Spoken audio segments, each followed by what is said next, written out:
ГСП онлайн. Городские новости сейчас.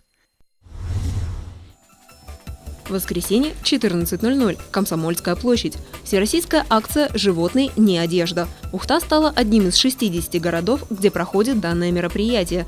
Подготовленные плакаты гласят: «Красота не требует жертв». На производство одной шубы может уйти 60 норок или 4 сотни белок. Оправдана ли подобная жестокость? Многие отвечают «да», ведь у нас на севере без натуральной шубы не выжить. Прогресс не стоит на месте, и появились искусственные эко-шубки, очень красивые, ходили недавно, смотрели. На ощупь не скажу, как настоящие или нет, потому что настоящие никогда не щупала. Вот, но теплые, потому что они на тенсулете, а у меня вот зимняя одежда, она вся на нем. Вам зимой, мы на севере, без меха не холодно? Нет, не холодно. Есть искусственные шубы. Все носят пуховики на синтепоне. Поэтому я думаю, что шуба это уже такое, немножко уже архаичность определенная.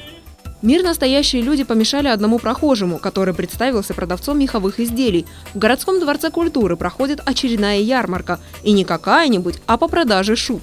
Все это не более, чем случайное совпадение.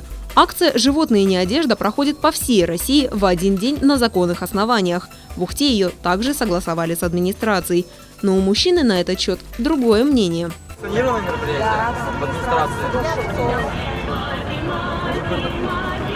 Это мое личное право, я продавец, мы продаем меховые изделия, вы эту агитацию ведете, понимаете? Вам сколько денег заплатили? Камеру уберите, не имеете права снимать. Мужчина ушел, пообещав вызвать полицию, но наряд не появился.